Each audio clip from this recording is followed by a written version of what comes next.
പ്രിയ എല്ലാവർക്കും നമസ്കാരം. ഗീതാജ്ഞാന യജ്ഞത്തിലേക്ക് സ്വാഗതം.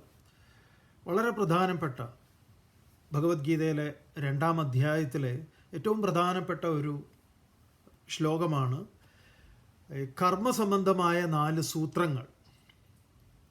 കർമ്മണ്യേവാധികാരസ്തേ മാ ഫലേഷു കഥാചന മാ കർമ്മഫലഹേതുർഭൂ മാതേ സംഗോസ്ത്വ കർമ്മണി.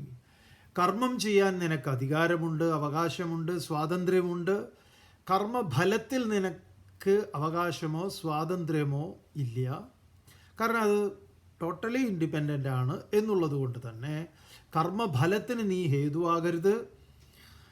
കർമ്മഫലം അനുകൂലവും പ്രതികൂലവുമായിട്ട് നീ നിൻ്റെ ജീവിതം കുത്തുവാള എടുപ്പിക്കരുത്.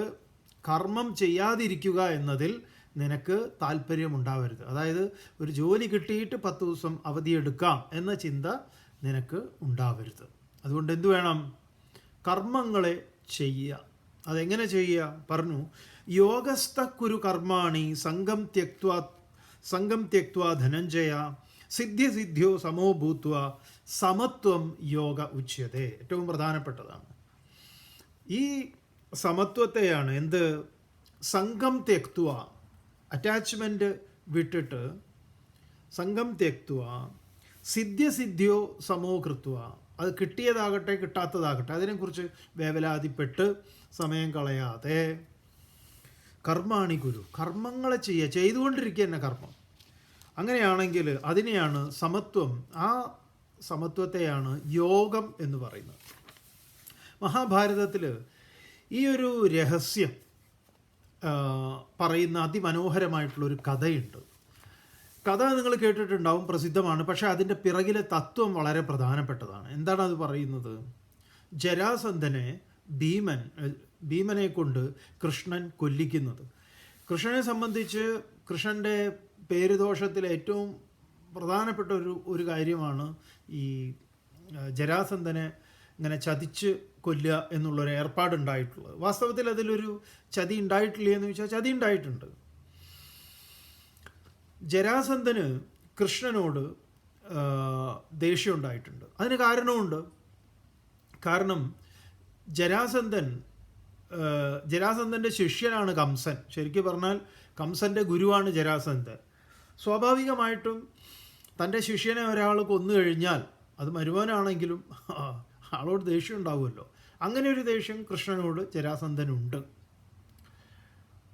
ഏതായാലും ജരാസന്ധനെ വധിക്കാൻ കൃഷ്ണൻ തീരുമാനിച്ചു.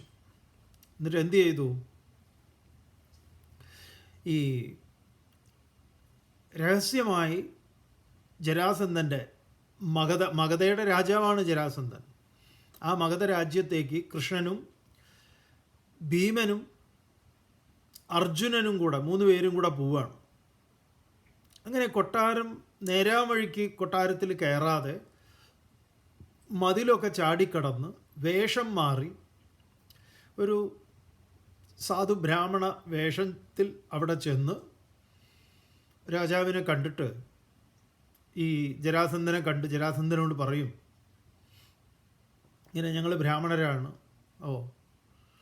അപ്പോൾ ഇത് എൻ്റെ കൂട്ടുകാർ ഇവർ മൗനവ്രതത്തിലാണ്, രാത്രിയെ സംസാരിക്കുള്ളൂ എന്നൊക്കെ പറഞ്ഞു.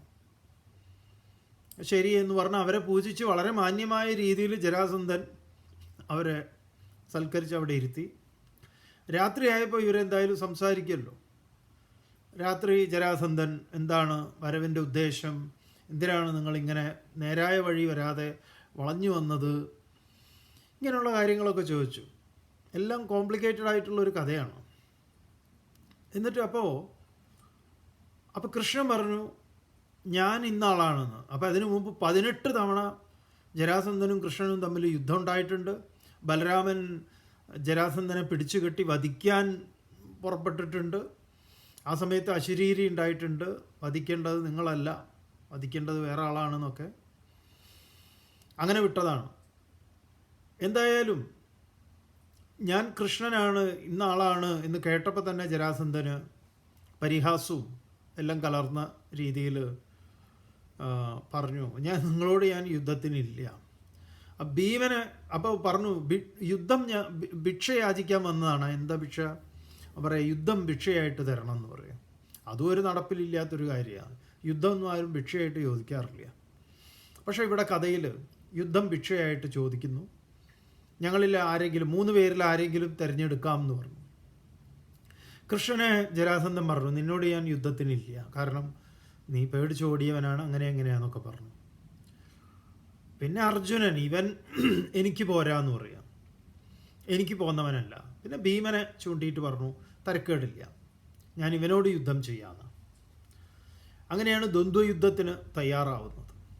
ദ്വന്ദ്വയുദ്ധം എല്ലാം വളരെ രസമാണ്. അങ്ങനെ ദ്വന്ദ്വയുദ്ധത്തിൽ ഈ ജരാസന്ധൻ്റെ ഇടി കൊണ്ട് ആദ്യം ഭീമൻ ചോര തുപ്പി. പിന്നെ കൃഷ്ണൻ ഫുൾ സപ്പോർട്ട് പറഞ്ഞിട്ടുണ്ട്, ഞാൻ ഐഡിയ ഒക്കെ പറഞ്ഞു തരാം. അങ്ങനെ എന്തായാലും ഇടി എന്ന് പറഞ്ഞാൽ എജ്ജാതി ഇടി എന്നറിയും. നമ്മുടെ പഞ്ചാബി ഹൗസിൽ ഒരു സിനിമയിലൊരു സീനുണ്ട്, ഈ ആ ഹരിശ്രീ അശോകനാന്ന് തോന്നുന്നുണ്ട്, അതെ, ഈ വലിയ ഭയങ്കര മല്ലന്മാരുടെ കൂടെ ഇടിക്ക് പോകുന്നത്. അങ്ങനത്തെ ഒരു അവസ്ഥയായിരുന്നു ജരാസന്ധനും ഭീമനും ശരിക്കും പറഞ്ഞാൽ. അപ്പോൾ ഭീമൻ ഒരു ഇടി കിട്ടുമ്പോൾ കറങ്ങി കിറുങ്ങി വീഴുകയാണ്. എന്നിട്ട് ദയനീയമായിട്ട് കൃഷ്ണനെ നോക്കുന്നുണ്ട്. അപ്പോഴാണ് കൃഷ്ണൻ ഈ ഐഡിയ പറഞ്ഞു കൊടുത്തത്, ഇല കീറി കാണിച്ചു കൊടുക്കുന്നത്. അങ്ങനെ ചവിട്ടി, അങ്ങനെ ഫലമായി ഒരു കാല് ചവിട്ടി പിടിച്ച് മറുകാല് കയ്യിൽ പിടിച്ച് അങ്ങോട്ട് കീറിയെടുക്കുകയാണ്. ആന വട്ട കീറുന്നത് പോലെ, ഓല കീറും ആന തിന്നാൻ വേണ്ടിയിട്ട്. ഒരു കാലുകൊണ്ട് ചവിട്ടി തുമ്പിക്കൈ കൊണ്ട് പിടിച്ച ഒരു വലിയാണ്. അതുപോലെ ഈ ജരാസന്ധനെ 2 ഭാഗങ്ങളിലേക്കായിട്ടിട്ടു. അവന് ഒരുമിച്ചിട്ട് കഴിഞ്ഞാൽ അത് ചേരും. അപ്പം ജരാസന്ധനൊരു കഥയുണ്ട്, ജരാസന്ധൻ്റെ പിറകിൽ. ഇതേപോലെ മഗധയുടെ രാജാവായിരുന്നു ബൃഹദ്രഥൻ. ബൃഹദ്രഥന് 2 ഭാര്യമാരാണ്, കുട്ടികളില്ലായിരുന്നു. അങ്ങനെ ഒരു മഹർഷീശ്വരനെ പോയി കണ്ട് പ്രാർത്ഥിച്ച് അദ്ദേഹം സങ്കല്പിച്ച് അദ്ദേഹം ഒരു പഴം കൊടുത്തു. ഒന്നും പറയാതെ മൗനത്തിലാണ് അദ്ദേഹം അത് കൊടുത്തത്. അപ്പോൾ ഇദ്ദേഹം അത് കൊണ്ടുപോയി. അപ്പോൾ അദ്ദേഹത്തിന് അറിയില്ല ഇദ്ദേഹത്തിന് എത്ര ഭാര്യയുണ്ടെന്ന് തോന്നുന്നു. ഒരു പഴമാണ് കൊടുത്തത്. അപ്പോൾ ഇദ്ദേഹം ഇത് കൊണ്ടുപോയിട്ട് 2 ഭാര്യമാർക്ക് കൊടുത്തു. അവർ 2 പേരും തുല്യമായി പങ്കിട്ട് അത് കഴിച്ചു. അങ്ങനെ അവർ ഗർഭിണികളായി, അവർ പ്രസവിച്ചപ്പോൾ അത് പപ്പാതി കുട്ടികളായിരുന്നു, പകുതിയും പകുതി. അവർക്ക് തന്നെ പേടിയായി, അവർക്കൊരു അവജ്ഞയും തോന്നി. ആ 2 മാംസ കഷ്ണങ്ങളെ അവർ കൊട്ടാരത്തിന് പുറത്തൊരു നാൽക്കവലയിൽ ഉപേക്ഷിച്ചു എന്നാണ്. അത് ഈ ജര എന്ന് പറയുന്ന ഒരു സ്ത്രീ, അവൾ മഹാഭാരതത്തിൽ പറയുന്നത്, ഈ ജരയെ എല്ലാവരും പൂജിക്കാറുണ്ട്, വീടുകളിലൊക്കെ പൂജിക്കാറുണ്ട്. ഈ ജരയുടെ ഒരു ഫോട്ടോ ഒക്കെ നമ്മുടെ ബൃഹദ്രഥൻ്റെ വീട്ടിലും ഉണ്ട്. അപ്പം ജരയ്ക്ക് വലിയ സന്തോഷമാണ് അങ്ങനെ തന്നെ പൂജിക്കുന്നുവല്ലോ എന്നുള്ളത്. അങ്ങനെ എന്തെങ്കിലും രാജാവിന് വേണ്ടി ചെയ്യണം എന്നും ജര സങ്കല്പിച്ച് വെച്ചിട്ടുള്ളതാണ്. അങ്ങനെ ഇരിക്കുമ്പോഴാണ് ഈ 2 മാംസ കഷ്ണങ്ങളെ കിട്ടുന്നത്. ഈ ജര ഈ 2 കഷ്ണങ്ങളെ കൂട്ടിച്ചേർത്തപ്പോൾ ഇതിന് 10,000 ആനയുടെ ശക്തിയോടുകൂടിയുള്ള ഒരു അതികായനായിട്ടുള്ള മനുഷ്യക്കുട്ടിയായി. അപ്പോൾ തന്നെ ജരയ്ക്ക് വലിയ സന്തോഷമായിട്ട് ഇത് ബൃഹദ്രഥന് സമ്മാനിച്ചു.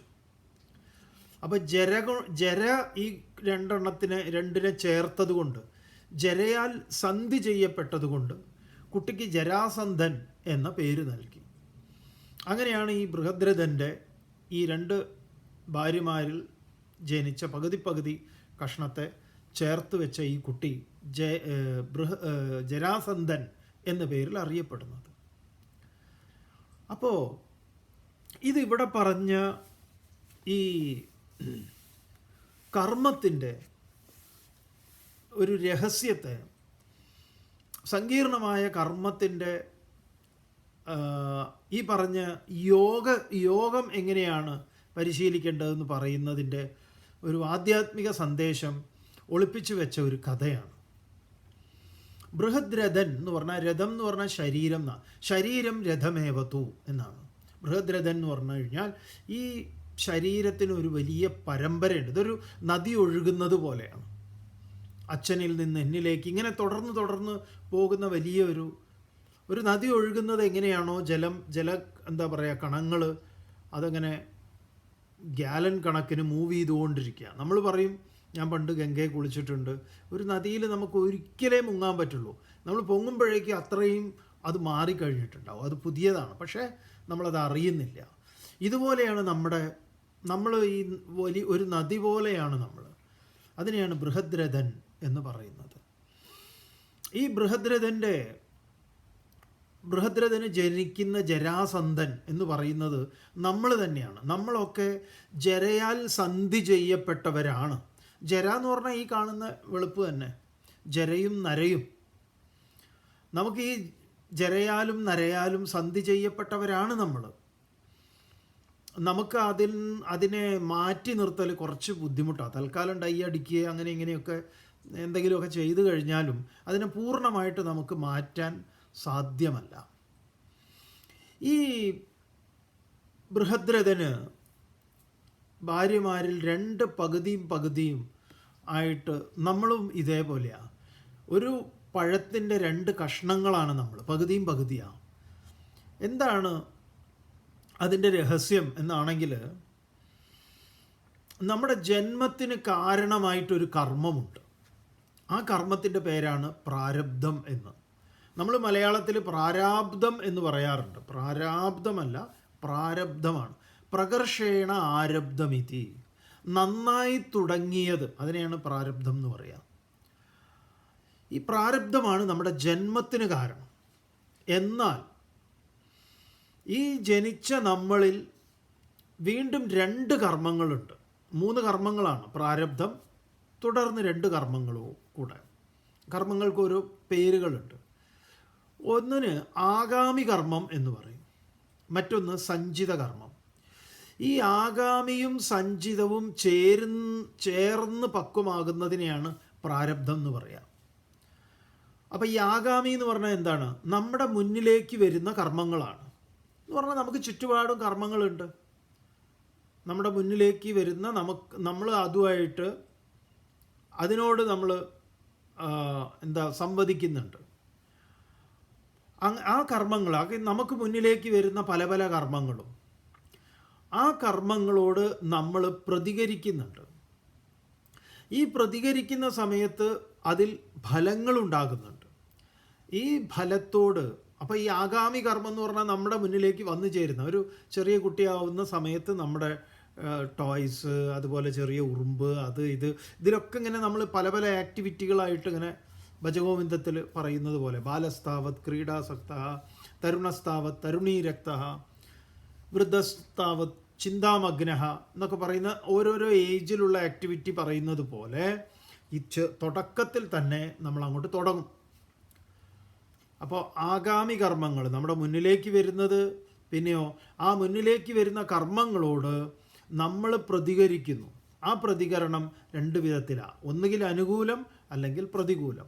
ഈ അനുകൂല പ്രതികൂല പ്രതികരണങ്ങൾ നമ്മുടെ ഉള്ളിൽ ഉണ്ടാക്കുന്ന ഒരു വാസനയുണ്ട്. അതിനാണ് വാസന എന്ന് പറയാം.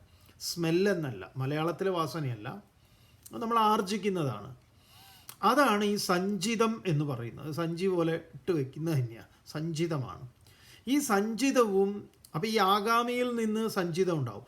ഈ സഞ്ചിതവും ആഗാമിയും ചേർന്ന്, അല്ലെങ്കിൽ സഞ്ചിതം ഒന്ന് കറണ്ട് അക്കൗണ്ട് ആണെങ്കിൽ മറ്റേത് ഫിക്സഡ് അക്കൗണ്ടൻ്റാണ്, അങ്ങനെ ആവുന്നതാണ് ഈ പ്രാരബ്ധം എന്ന് പറയുന്നത്.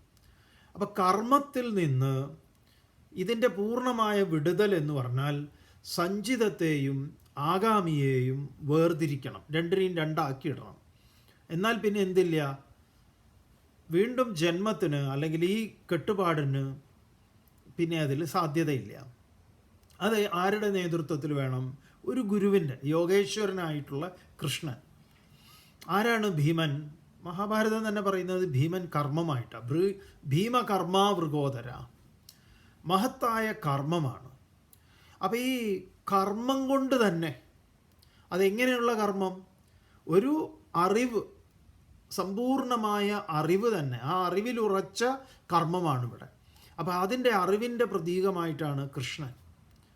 ആ കൃഷ്ണൻ്റെ സാന്നിധ്യത്തിലാണ് ഈ ആഗാമിയെയും സഞ്ചിതത്തെയും വേർപിരിച്ച് ജരയോടുള്ള സന്ധി, ആ ജരാസന്ധനെ ഉന്മൂലനം ചെയ്യുന്നത്.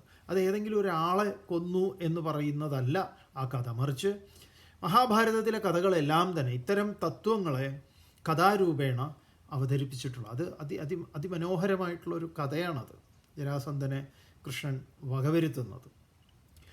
അതെന്താ, എവിടെയൊക്കെയാണോ ഈ കഥകൾ ഇങ്ങനെ നമ്മുടെ സാമൂഹിക മാനുഷിക മൂല്യങ്ങളെ ബലി കഴിച്ചുകൊണ്ട്, അല്ലെങ്കിൽ അവിടെ നമുക്കത് ചോദ്യങ്ങൾ ഉണ്ടാകുന്നത്, ആ ചോദ്യങ്ങൾ ഉണ്ടാകുന്ന സമയത്ത് തന്നെ അതിനെ തത്വചിന്തയ്ക്ക് വിധേയമാക്കണം എന്നുള്ളത് മഹാഭാരതം തന്നെ പറയുന്നുണ്ട്. മഹാഭാരതത്തിൻ്റെ ഈ തുടക്കം മുതലേ ആ കാര്യം ആദിപർവത്തിൽ പറഞ്ഞു വരുന്നുണ്ട്. അത് എന്താ പറയുക, പറയുന്ന സമയത്ത് തന്നെ പറയുന്നുണ്ട്, വിചിത്രാർത്ഥത്തോടു കൂടിയ മഹാഭാരതം എന്നാണ്. വിചിത്രാർത്ഥങ്ങളോട് കൂടിയിട്ടുള്ള ഇത് ഞാൻ കേട്ടിട്ടുണ്ട്, അതാണ് ഞാൻ നിങ്ങൾക്ക് പറഞ്ഞു തരാം എന്ന് പറയുന്നത്. അപ്പോൾ ഇതിൻ്റെ അർത്ഥങ്ങൾ വിചിത്രങ്ങളാണ്. അത് നമ്മൾ മനസ്സിലാക്കാതെ ഇതിനെ എന്താ പറയുക, ഓരോ നടന്ന സംഭവം പോലെ നമ്മളത് അതിനെ മനസ്സിലാക്കാൻ ശ്രമിക്കുകയാണെങ്കിൽ കൃഷ്ണനൊന്നും ഏത് ആളൂർ വിചാരിച്ചാലും ജാമ്യത്തിൽ ഇറക്കാൻ, കൃഷ്ണനെ ജാമ്യത്തിൽ ഒരു കോടതിയും കൃഷ്ണന് ജാമ്യം കൊടുക്കും തോന്നില്ല. കാരണം കൃഷ്ണൻ ചെയ്തു കൂട്ടിയിട്ടുള്ള പാപങ്ങൾ അത്രയുമാണ്. ചെറിയ കുട്ടിയാകുമ്പോൾ തുടങ്ങിയിട്ടുള്ള പരിപാടിയാണ് മൂപ്പരുള്ളത്. ഈ കുട്ടി കാലിട്ട് കളിക്കുമ്പോൾ തന്നെ തൃണാവർത്തൻ തൃണാവർത്തനെ മുകളിൽ പോയിട്ട്, അതുപോലെ തന്നെ ശകടാസുരൻ, തൃണാവർത്തൻ, പൂതന തുടങ്ങി, പൂതനയിലാണ് തുടങ്ങുന്നത് തന്നെ, ഒരു സ്ത്രീയെ കൊന്നുകൊണ്ടാണ് തുടങ്ങുന്നത്. അപ്പോൾ ഇതൊക്കെ ഏത് കോടതിയിൽ ജാമ്യം കിട്ടുമെന്ന് ചോദിച്ചാൽ ഏത് വക്കീൽ ഹാജരായാലും കിട്ടുന്ന കേസുകളല്ല. ദുർഗുണ പരിഹാര പാഠശാലയിൽ നിന്ന് മുമ്പ് ഇറങ്ങാൻ സമയം ഉണ്ടാവില്ല, കാരണം അത്രയും ചെയ്തു കൂട്ടിയിട്ടുണ്ട്. അപ്പോൾ ഇതിനെ തത്വചിന്തയിലൂടെ അല്ലാതെ നിങ്ങൾക്കിതിനെ മനസ്സിലാക്കാൻ ഈ ഫാൻസ് അസോസിയേഷൻ രൂപീകരിച്ചതുകൊണ്ടൊന്നും സാധ്യമല്ല. അപ്പോൾ ഇവിടെ ഇങ്ങനെയൊരു തത്വത്തെ ആ കഥയിൽ പറയുന്നു. ഇവിടെ കൃഷ്ണൻ തുടർന്ന് പറയുന്നതാണ് 49-ാമത്തെ ശ്ലോകത്തിൽ, ദൂരേണ ഹ്യവരം കർമ്മ ബുദ്ധിയോഗാത് ധനഞ്ജയ ബുദ്ധൗ ശരണമന്വിച്ച കൃപണാ ഫലഹേതവഃ. ഹേ ധനഞ്ജയ, അർജുന, ബുദ്ധിയോഗാത്, ബുദ്ധിയോഗത്തിൽ നിന്ന്, സമത്വ ബുദ്ധിയിൽ നിന്ന്, ദൂരേണ കർമ്മ അവരം ഹി, ദൂരേണ ഹ്യവരം കർമ്മ, ദൂരം കൊണ്ട്, എന്താണ്, ഫലേച്ഛയോട് കൂടിയിട്ടുള്ള കർമ്മം, അത് അവരം ഹി, അവരെന്ന് പറഞ്ഞാൽ അത് ഒരു സ്വീകരിക്കാൻ പറ്റുന്നതല്ല, അതൊരു നിന്ദ്യമായിട്ടുള്ളതാണ് അർജുന, അതൊരു മോഡലായിട്ട് നമുക്ക് സ്വീകരിക്കാൻ പറ്റുന്നതല്ല. എന്തുകൊണ്ടെന്നാൽ, അതുകൊണ്ട് നീ എന്താ വേണ്ടത്, ഹി എന്തെന്നാൽ, ബുദ്ധൗ ശരണം അന്വിച്ച, നീ ബുദ്ധിയെ ശരണം ഗമിച്ചാലും. പലപ്പോഴും നമ്മൾ ബുദ്ധിയെ പണയപ്പെടുത്തിയിട്ടുള്ളവരാ. രണ്ട് മാർഗങ്ങളാണ് നമ്മുടെ മുന്നിലുള്ളത്. ഒന്ന് വിചാരത്തിൻ്റെ മാർഗവും മറ്റൊന്ന് വികാരത്തിൻ്റെ മാർഗവുമാണ്. ഒന്ന് ഇമോഷൻസ് ആണെങ്കിൽ മറ്റത് ഇൻ്റലക്ച്വലാണ്. അപ്പം നമ്മൾ ഏതിനെ നമ്മൾ സ്വീകരിക്കുന്നു എന്നുള്ളത് വളരെ വളരെ പ്രധാനമാണ്. അതുകൊണ്ട് ഭഗവാൻ ഇവിടെ പറയുന്നത് ബുദ്ധൗ ശരണം അന്വിച്ച, നീ ബുദ്ധിയെ ശരണം ഗമിക്കൂ, ബുദ്ധിയുടെ മാർഗത്തെ. കുറച്ചുകൂടെ ചിലരിപ്പോൾ നമ്മൾ പറയില്ലേ, ഒന്നുകൂടെ തലയൊന്ന് പുകയ്ക്കൂ, തല ആലോചിച്ച് നോക്കൂ, നീ ആലോചിച്ചിട്ടൊരു തീരുമാനം എടുക്കൂ. ഇപ്പം നീ എടുക്കുന്നത് ഒരു ഇമോഷൻ്റെ മുകളിലാണ്, അങ്ങനെ ചെയ്യാതിരിക്കൂ. തീർച്ചയായിട്ടും നമ്മൾ ആ ഒരു വികാരം കൊണ്ട് ചില തീരുമാനങ്ങൾ എടുക്കുന്നതൊക്കെ പൊട്ടത്തരത്തിലാകും. ഇപ്പം നീ തീരുമാനമൊന്നും എടുക്കല്ലേ, നീ പോയിട്ടൊന്ന് സാവകാശം ശാന്തമായിട്ടൊന്ന് ഇരുന്ന് ഒന്ന് വെള്ളമൊക്കെ ഒന്ന് കുടിച്ചൊന്ന് നന്നായിട്ടൊന്ന് എന്താ പറയുക, ഒന്ന് കുളിക്ക്, നന്നായിട്ട് തണുത്ത വെള്ളം നന്നായി ഷവർ ചെയ്യൂ, തലയിൽ നന്നായിട്ട് തണുത്ത വെള്ളം പിടിക്കട്ടെ, എന്നിട്ടൊന്ന് ഇരുന്ന് സാവകാശം ആലോചിക്കും. അപ്പോൾ മനസ്സിലാവും റിസൈൻ ചെയ്യണോ, ജോലി മാറണോ, ഭാര്യയെ ഉപേക്ഷിക്കണോ, ഭർത്താവിനെ ഉപേക്ഷിക്കണോ, അങ്ങനെയുള്ള എല്ലാ കാര്യങ്ങളും. ചിലതൊക്കെ ഉപേക്ഷിക്കേണ്ടതാണെങ്കിൽ എത്രയും പെട്ടെന്ന്, അധികം വൈകാതെ തന്നെ ചെയ്തേക്കുക. അതല്ല എങ്കിൽ എല്ലാം നന്നായി ഇടിപിടി എന്ന് പറഞ്ഞ ഒരു തീരുമാനം എടുക്കരുത്. ആലോചിച്ചുറപ്പിച്ച് ഇതാണ് അഭികാമ്യം എന്ന് തോന്നുന്ന വിധത്തിൽ നമ്മുടെ ഉള്ളിൽ നമ്മളുമായിട്ട് അത് പൊരുത്തപ്പെടണം. ആ പൊരുത്തപ്പെടലിനെയാണ് ഇവിടെ ബുദ്ധൗ ശരണം അന്വിച്ച, നീ അതിനെ ശരണം ഗമിച്ചാലും. ഫലഹേതവ കൃപണാഹ, നീ തന്നെ പറഞ്ഞല്ലോ, കാർപ്പണ്യദോഷോപഹത സ്വഭാവ പൃച്ഛാമി ത്വാം ധർമ്മസമ്മൂഢചേതാഹ. കൃപണാവസ്ഥയെ പ്രാപിച്ച് ഞാൻ ധർമാധർമ്മം എന്താണെന്ന് അറിയില്ല, അതുകൊണ്ട് ശിഷ്യസ്തേഹം ശാതിമാം ത്വാം പ്രപന്നം. ഭഗവാനെ, ഞാൻ അങ്ങേക്ക് ശരണാഗതനായിരിക്കുന്നു, എന്നെ ഉപദേശിച്ചാലും എന്ന് പറഞ്ഞില്ലേ അർജുന. ആ കൃപണാവസ്ഥ എന്ന് പറയുന്നത് എന്താണ്? ഫലഹേതവ കൃപണാഹ, ഫലത്തിന് ഹേതുവായി തീരുന്നവനാണ് കൃപണൻ. തുടർന്ന് ഭഗവാൻ പറയുക, ഇത് നല്ല മനോഹരമായ ശ്ലോകങ്ങൾ മുന്നിലേക്ക് വരുന്നുണ്ട്, ഏറ്റവും വളരെ വളരെ വളരെ പ്രധാനപ്പെട്ട ശ്ലോകങ്ങൾ. അർജുനൻ്റെ ചോദ്യം വരാൻ പോകുന്നുണ്ട്, ഗംഭീര ചോദ്യം, 2 ശ്ലോകങ്ങൾ കഴിഞ്ഞാലും. ബുദ്ധിയുക്തോ ജഹാദീഹ ഉഭേ സുഹൃത ദുഷ്കൃതേ തസ്മാത് യോഗായ യുജ്യസ്വ യോഗ കർമ്മസു കൗശലം. വളരെ പ്രസിദ്ധമായ അരവരി, യോഗ കർമ്മസു കൗശലം. കർമ്മങ്ങളിലെ കുശലതയാണ് യോഗം. എന്താണ് പറയുന്നത്? ബുദ്ധിയുക്ത, ബുദ്ധിയുക്തൻ എന്ന് പറഞ്ഞാൽ ബുദ്ധി സ്ഥിരബുദ്ധിയുള്ളവൻ, ബുദ്ധി സാമ്യാവസ്ഥയിലിരിക്കുന്ന, ഇളക്കമില്ലാത്ത, നേരത്തെ പറഞ്ഞ് വ്യവസായാത്മിക ബുദ്ധി ഏകേഹ കുരുനന്ദന. അത് മോനെ ഒന്നേ ഉള്ളൂ അർജുന. അവൻ ബുദ്ധിയുക്ത സുഹൃത ദുഷ്കൃതേ ഉഭേ, സുഹൃതമാകട്ടെ ദുഷ്കൃതമാകട്ടെ, ഈ പറഞ്ഞ നമ്മളൊക്കെ നമ്മൾ അവൻ എന്നോട് അങ്ങനെ ചെയ്തില്ലേ, അവരെന്നോട് ഇങ്ങനെ ചെയ്തില്ലേ, എന്നാലും ഈ തള്ള അങ്ങനെയല്ലേ കൊങ്ങനെയല്ലേ. എന്തിനിത് അർജുന? ഇതൊക്കെ വിട്ടേക്കൂ, രണ്ടിനെയും. നീ എന്താ വേണ്ടത്? ഇഹ ജഹാദി, ഉപേക്ഷിക്കടോ. നീ വെറുതെ, എന്നാലും ഉണ്ടല്ലോ ആ തള്ളയെ ഞാൻ ഒരിക്കലും മറക്കില്ല. ഞാൻ ഈ വിളക്കും എടുത്തിട്ട് ഞാൻ എന്താ പറയുക, കതിർമണ്ഡപത്തിൽ നിന്ന് വന്ന് വിളക്ക് എടുത്ത് ഞാൻ അങ്ങോട്ട് വലതുകാലം എടുത്ത് വെച്ച് വീട്ടിലേക്ക് കയറുന്ന സമയത്ത് ആ തള്ള പറഞ്ഞ ഒരു കാര്യമുണ്ട്, ഞാനത് മറക്കില്ല. മോളെ, ഈ വിളക്ക് നീ വീട് മുടിപ്പിക്കാനാവരുത് എന്ന് പറഞ്ഞു. എന്തിനാ അവരങ്ങനെ പറഞ്ഞു എന്നോട്? അങ്ങനെയാണോ പറയേണ്ടത്? അന്നേ ഞാൻ നോട്ടിട്ട് വെച്ചിട്ടുണ്ട് ഈ തള്ളയ്ക്ക്. എന്നിട്ട് ഇവർ മരിക്കാൻ കിടക്കുമ്പോഴാണ് ഇതിൻ്റെയൊക്കെ കണക്ക് പറയുന്നത്. ഇങ്ങനെ സ്വന്തം കാര്യത്തിൽ അത് ഇങ്ങനെ, ഇതൊക്കെ വിട്ടേക്ക് അർജുന. എന്താ, സുഹൃതമാകട്ടെ ദുഷ്കൃതമാകട്ടെ, അതിനെയൊക്കെ ഇവിടെ ജഹാദി, ഉപേക്ഷിക്കൂ. എന്നിട്ടോ തസ്മാത് യോഗായ, അതുകൊണ്ട് ആ സമബുദ്ധിയായിട്ടുള്ള യോഗത്തിനായിക്കൊണ്ട് യുജ്യസ്വ, നീ പരിശ്രമിക്കണം. എന്താണ്? കർമ്മസു കൗശലം യോഗ, കർമ്മങ്ങളിലെ കുശലതയാകുന്നു യോഗം. കുശലസ്യ ഭാവ കൗശലം, ആ കർമ്മങ്ങളിലെ കുശലതയാണ് അർജുന യോഗം എന്ന് പറയുന്നത്. അപ്പോൾ യോഗ ശബ്ദത്തിന് 2 അർത്ഥമാണ്. യുജിര് മേളനെ, യുജിര് സമാധൗ, ചേർച്ച. മേളനം എന്ന് പറഞ്ഞാൽ ചേർച്ച, സമാധൗ എന്ന് പറഞ്ഞാൽ സമ്യഗ്ധി, അതാണ് യോഗം. യോഗ ശബ്ദത്തിന് പതഞ്ജലി പറയുന്നത് യോഗസ്തു ചിത്തവൃത്തി നിരോധ, അന്ധകരണവൃത്തികളുടെ നിരോധമാണ് യോഗം എന്ന് പറയുന്നത്. കർമ്മജം ബുദ്ധിയുക്താഹി ഫലം ത്യക്ത്വാ മനീഷിണഃ ജന്മബന്ധവിനിർമുക്താഃ പദം ഗച്ഛന്ത്യനാമയം. 51-ാമത്തെ ശ്ലോകം, 2-ാം അധ്യായം സാംഖ്യയോഗത്തിൽ പറയുന്നു. ഈ ബുദ്ധിയുക്താഹ, സമബുദ്ധിയുള്ള ആളുകൾ, കോമൺ സെൻസ് ഉള്ളവർ. എന്താണ്? കർമ്മജം ഫലം ത്യക്ത്വ, ഈ കർമ്മത്തിൽ നിന്നുണ്ടാകുന്ന ഫലത്തെ ത്യജിച്ചിട്ട്. പലപ്പോഴും നമുക്കത് സാധിക്കുന്നില്ല എന്ന് പറയും. നമ്മളതിലിങ്ങനെ അള്ളിപ്പിടിച്ചിരിക്കുകയാണ്. രാവിലെ നിങ്ങളെ എന്നും കാണുമ്പോൾ ഹായ് പറയുന്ന ആൾ ആ ഒരു ദിവസം ഹായ് പറഞ്ഞിട്ടില്ലെങ്കിൽ നിങ്ങൾക്ക് എന്തോ ഒരു ഇത്, ഇയാളാ എന്താ എന്നെ മൈൻഡ് ചെയ്യാതെ പോയത്, അതെന്താ പ്രശ്നം? കഴിഞ്ഞ മാസം ഇയാൾ എന്തോ എന്നോട് ചോദിച്ചത് എനിക്ക് കൊടുക്കാൻ പറ്റാഞ്ഞിട്ടാണോ, അതാണോ, ഇയാളൊക്കെ എന്ത് ഇങ്ങനെ?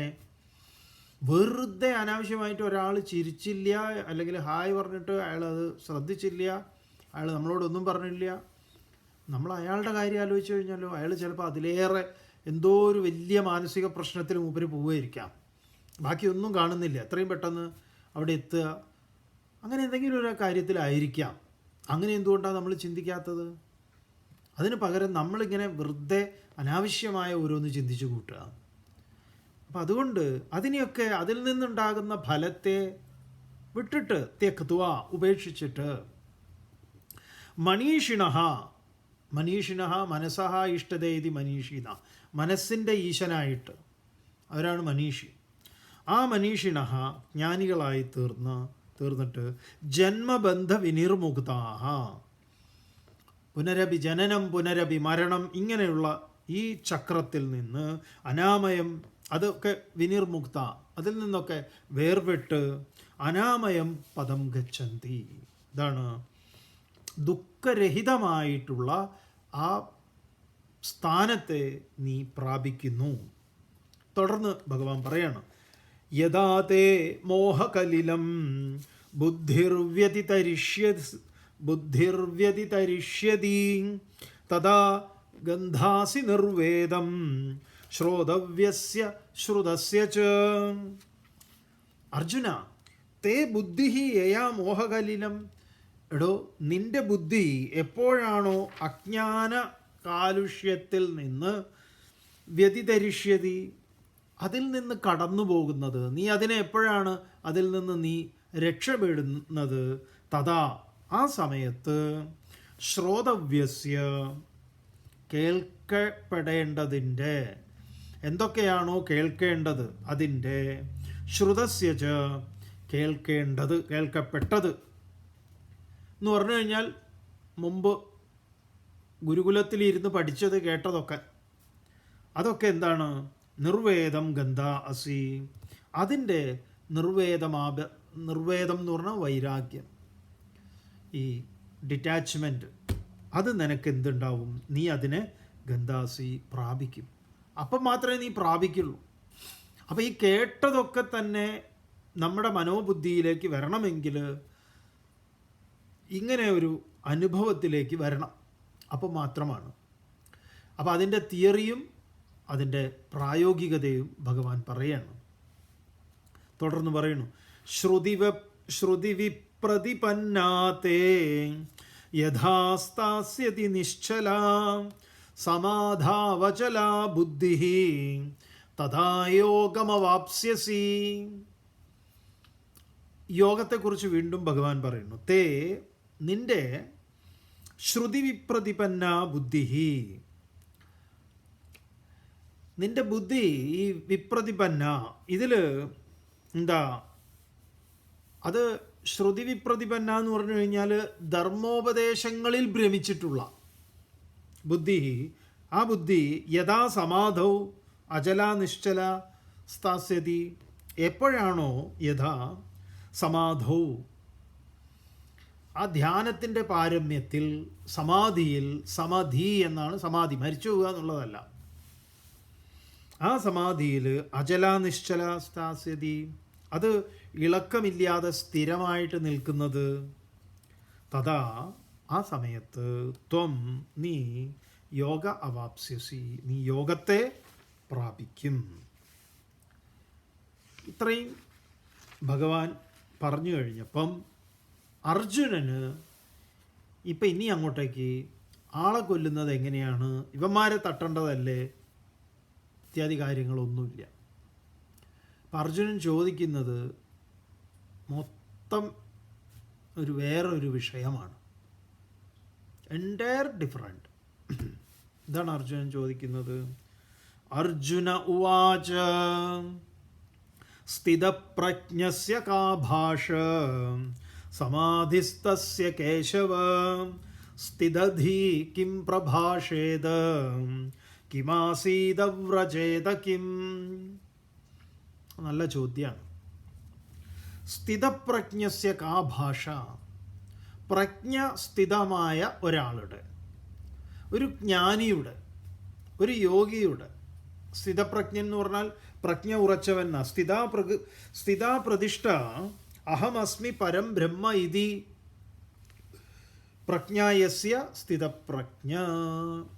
എന്താണ്, ആരാണോ ഞാൻ അതാണ് എന്ന് ഉറപ്പുറ്റത്, ഏതാണ്, ഞാൻ ബ്രഹ്മമാണ്, ഈ പ്രപഞ്ചത്തിൻ്റെ പരമമായ കാരണം ഏതൊന്നോ അതാണ് ഞാൻ, ഞാൻ തന്നെയാണ് ഈ കാണായതെല്ലാം, അല്ലാതെ ഞാൻ കേമൻ ബാക്കിയുള്ളവരൊക്കെ സ്പേഡ് ഏഴാങ്കൂലികൾ എന്നല്ല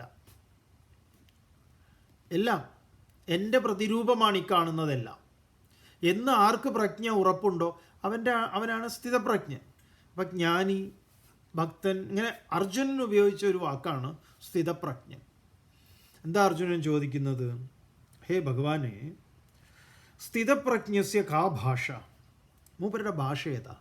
മൂപ്പര് സംസ്കൃതം മാത്രമാണോ സംസാരിക്കുക? അയാൾ വിനിമയം ചെയ്യുന്നത് എങ്ങനെയാണ്? വളരെ സിമ്പിളായിട്ട് അയാൾ എങ്ങനെ സംസാരിക്കും? കാ ഭാഷ?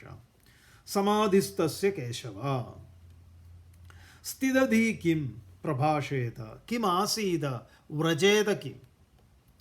ഇയാൾ എങ്ങനെയാണ് ഇരിക്കുക? ഇയാൾ എങ്ങനെയാണ് നടക്കുക? ഇയാളുടെ ലക്ഷണങ്ങൾ എന്തൊക്കെയാണ്? ഇയാൾ ഏത് നേരം പത്മാസനത്തിലിരിക്കുകയോ? ഇയാൾ നടക്കുമ്പോൾ അങ്ങനെ പ്രത്യേക രൂപത്തിൽ മെതിയടിയൊക്കെ ഇട്ടിട്ട് മാത്രമേ ഇയാൾ നടക്കുള്ളൂ? നമ്മളേറെ മനസ്സിലാക്കേണ്ടതാണ്. പലപ്പോഴും നമ്മൾ ഈ തണുപ്പുള്ള സ്ഥലങ്ങളിലൊക്കെ വന്ന്, ഇപ്പോൾ നിങ്ങളോട് സംസാരിക്കുന്നത് US നിന്നാണ്, അമേരിക്കയിൽ നിന്നാണ്, അവിടെ നല്ല തണുപ്പാണ്. അപ്പോൾ നമ്മൾ ഈ ജാക്കറ്റും സ്വെറ്ററും ഇതൊക്കെ ഇട്ടിട്ടാണ് പുറത്തു പോകുക, അല്ല ഇത് ഏത് കാവ്യൊന്നും ഇട്ടിട്ടല്ല. അപ്പോൾ അങ്ങനെ ചില ഫോട്ടോ ഒക്കെ എടുത്തിട്ട് ഇങ്ങനെ ഫേസ്ബുക്കിലൊക്കെ ഇടുമ്പോൾ ചിലർ മറ്റേ ഹിമാലയത്തിലൊക്കെ പോകുമ്പോഴേ അപ്പോൾ ഇയാൾ സ്വാമിയാരൊന്നുമല്ല. അപ്പോൾ നമ്മുടെ നാട്ടിൽ ചിലർക്ക് ഈ സന്യാസി എന്നൊക്കെ പറഞ്ഞാൽ ഈ ശിവകാശി, ഈ പറഞ്ഞ എന്താ പറയുക, അമർചിത്രകഥയിലും ശിവകാശി കലണ്ടറിലും ഒക്കെ കാണുന്നത് പോലെ ഈ മഹാഭാരതം രാമായണമൊക്കെ സീരിയൽ കണ്ട് അങ്ങനെയാണ് സന്യാസി ധരിച്ചിരിക്കുക, അങ്ങനെ മാത്രമേ ആകാവൂ എന്നുള്ളത്. ആചാര്യസ്വാമികൾ സന്യാസത്തിന് ലക്ഷണം പറഞ്ഞിട്ടുണ്ട്. എന്താണെന്ന് അറിയോ? നതു വസ്ത്രം നതു മുണ്ടനം. ജ്ഞാനം സന്യാസ ലക്ഷണം. അറിവാണ് സന്യാസത്തിൻ്റെ ലക്ഷണം, അല്ലാതെ തല മുട്ടയടിക്കലോ വസ്ത്രം ധരിക്കലോ അല്ല. അങ്ങനെ വസ്ത്രം ധരിക്കലാണെങ്കിൽ 150 രൂപ കൊണ്ട് സന്യാസിക്കാം. നമുക്ക് ഒരു എന്താ പറയുക, മാക്സിമം 300-350 രൂപ. ഖാദിയുടെ നല്ല ജുബയും കിട്ടും, മുണ്ടും കിട്ടും, മാലയും കിട്ടും. അതുകൊണ്ട് ഇനി മുട്ടയടിക്കാം. അതുകൊണ്ടാവൂ സന്യാസം? അപ്പോൾ ബാഹ്യമായ ലക്ഷണങ്ങളൊന്നും സന്യാസത്തിൻ്റെ ലക്ഷണങ്ങളല്ല.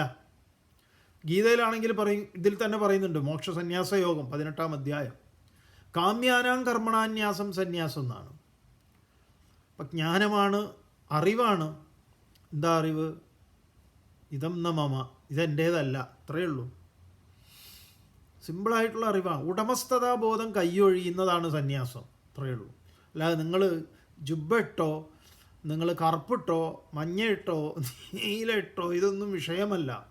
നിങ്ങളിനി ഏതെങ്കിലും വസ്ത്രം ഇട്ടുകൊണ്ട് നിങ്ങളുടെ സന്യാസം എങ്ങോട്ടും പോകാൻ പോകുന്നില്ല. ഇനി നിങ്ങൾ ഏതെങ്കിലുമൊക്കെ ഈ പറഞ്ഞ പോലെ ഏതു നേരം ഭസ്മൊക്കെ ധരിച്ച് മുട്ടയടിച്ച് പിന്നെ ഈ പറഞ്ഞ പോലെ മെതിയടിയൊക്കെ ഇട്ട് നടന്നാൽ മാത്രമേ, ഇതൊക്കെ ഒരുമാതിരി ചിലപ്പോഴൊക്കെ നമുക്ക് തോന്നുന്നുണ്ട് ചിലരെയൊക്കെ കാണുമ്പോൾ ഒരു വേഷം കെട്ടാണ്, ഒരു വേഷം കെട്ട് എന്ന് പറയാം. സന്യാസം ഒരു വേഷം കെട്ടല്ല, അത് വളരെ ലളിതമാണ്, ലാളിത്യമാർന്നതാണ്. ജനങ്ങളുടെ ഇടയിൽ അവർക്ക് വല്ലാതെ ഒരു വീർപ്പുമുട്ടൽ തോന്നാത്ത വിധത്തിൽ നമ്മളെ അടുത്തൊരു ബസ്സിലോ എന്തിലെങ്കിലുമൊക്കെ ഏതെങ്കിലും നമ്മൾ യാത്ര ചെയ്യുമ്പോൾ നമ്മുടെ അടുത്ത് വന്ന് ഇരിക്കാൻ തോന്നണം അടുത്തുള്ളവർക്ക്. ഇതല്ല പേടിയാവും കണ്ടു കഴിഞ്ഞാലും. അതിൻ്റെ ഒന്നും ആവശ്യമില്ല. സന്യാസിമാർ അങ്ങനെ ആയിരുന്നില്ല. ഇതൊക്കെ ബുദ്ധന് ശേഷമാണ് ഇങ്ങനെ ഈ പറഞ്ഞ ഇതൊക്കെ വന്നിട്ടുള്ളതേ. ബുദ്ധൻ രാജാവായിരുന്നു, അതുകൊണ്ട് രാജാവിന് കിട്ടിയ കുറച്ച് എന്താ പറയുക സൗകര്യങ്ങളൊക്കെ പിന്നീട് വന്ന സന്യാസിമാർക്കൊക്കെ കിട്ടി. അല്ലെങ്കിൽ സന്യാസിമാരെ ആരാ അറിഞ്ഞിരുന്നത്? അവരാരും അറിയില്ല. അവർ നടന്ന് നീങ്ങുന്നവരാണ്. അതുകൊണ്ട് അതാണ് ഇതൊന്നും നീ വിചാരിക്കുക. അല്ലെങ്കിൽ അങ്ങനെയുള്ള ചിന്തകളൊക്കെ ഉണ്ട്. ഇവരെങ്ങനെ നടക്കും, ഇവരെങ്ങനെ ഇരിക്കും, ഇവർ സോഷ്യൽ മീഡിയ ഉപയോഗിക്കാമോ, ഇവർ കാറിൽ പോകാമോ, BMW പോകാമോ? ചിന്മയാനന്ദ സ്വാമികൾ പറയാം, I am not bother about എന്താ പറയുക ദ വെഹിക്കിൾ ബ്രാൻഡ്. എൻ്റെ വാഹനത്തിൻ്റെ ബ്രാൻഡ് എന്നെ ബോദർ ചെയ്യാറില്ല. But I am always travelling with Omkar എന്ന്. ഞാൻ എപ്പോഴും യാത്ര ചെയ്യുന്നത് ഓംകാരത്തിലാണ്, എൻ്റെ കാർ ഏതിലായാലും. ആചാര്യസ്വാമികൾ പറയും, യോഗരഥോവാ ഭോഗരഥോവാ സംഘരഥോവാ സംഘവിഹീന യസ്യ ബ്രഹ്മണി രമതേ ചിത്തം നന്ദതി നന്ദതി നന്ദത്യവ. ഇലോൺ മസ്കിന് സന്യാസിയെ പോലെ ജീവിക്കാം. അയാൾ സന്യാസിയാണോ എന്നുള്ളത് നമുക്കെങ്ങനെയാണ് അറിയാം? ഈ പറഞ്ഞ ശിവകാശി കലണ്ടറിലെ പോലെ ഈ കാവി ഇട്ട് കുറി തൊട്ട് രുദ്രാക്ഷിട്ടാലേ സന്യാസിയാവും. ചിലർക്ക് അങ്ങനെ മാത്രമാണ് സന്യാസി. എന്നിട്ട് വിവരക്കേട് മാത്രം പറയാം. എന്തായാലും അർജുനന് ഒരു ചോദ്യം ചോദിക്കുക, ഇവന്മാരെങ്ങനെയാണ് സംസാരിക്കുന്നത്, ഇവരെങ്ങനെ ഇരിക്കും, ഏത് നേരം ഇങ്ങനെ സമാധിയിൽ ഇരിക്കുമോ, ഇവരുപയോഗിക്കുന്ന ഭാഷ, ചിലർ അങ്ങനെയുണ്ട്, ഈ ഉപയോഗിക്കുന്ന ഭാഷ കേട്ട് കഴിഞ്ഞാൽ നമുക്ക് വിചാരിക്കും എന്തിനാ ഇങ്ങനെ കഷ്ടപ്പെടുന്നത് വെറുതെ. അതായത് നാട്ടുകാർക്കും ആർക്കും മനസ്സിലാവും, തങ്ങൾക്കോ മനസ്സിലായിട്ടില്ല ഇത്, അത് കേൾക്കുമ്പോൾ മനസ്സിലാവും. അതുകൊണ്ട് മറ്റുള്ളവർക്ക് ഇത് പറഞ്ഞു കൊടുക്കുമ്പോൾ അവർക്ക് ഒട്ടും മനസ്സിലാവരുത്. എന്നാലും ഇത് കേൾക്കാൻ ആൾ പോയി ഇരിക്കും. അതാണ് അതിലെ ഏറ്റവും വലിയ കോമഡി. ഏതായാലും അർജുനൻ ഇവിടെ ചോദിക്കുന്നു, ഇവരെങ്ങനെയാണ് സംസാരിക്കുന്നത്, കാ ഭാഷ, ഇവരുടെ രീതി ഏതാണ്, എങ്ങനെ ഇവർ ഇരിക്കുന്നത്, ഏത് നേരം വജ്രാസനത്തിലാണോ പത്മാസനത്തിലാണോ സ്ഥിതതി, കിം പ്രഭാഷേത, കിം ആസീത, കിം വ്രജേത, ഇവരുടെ നടപ്പ് എങ്ങനെയാണ്, പ്രത്യേക രീതിയിലാണോ നടക്കുക, ഇവർ നടക്കുകയോ ഓടുകയോ ഇരിക്കുകയോ ചാടുകയോ, എന്തൊക്കെയാണ് ഇവരുടെ ആക്ടിവിറ്റി, വല്ല നിയമാവലികളുണ്ടോ ഇവർക്ക് എവിടെയെങ്കിലും? ഭഗവാൻ പറഞ്ഞു, മോനെ അർജുന, ഞാൻ നിനക്കിത് പറഞ്ഞു തരും, ഇന്നല്ല നാളെ. ഓം പൂർണ്ണമദഃ പൂർണ്ണമിദം പൂർണ്ണാത് പൂർണ്ണമുദച്യതേ പൂർണ്ണസ്യ പൂർണ്ണമാദായ പൂർണ്ണമേവാവശിഷ്യതേ. ഓം ശാന്തി ശാന്തി ശാന്തി.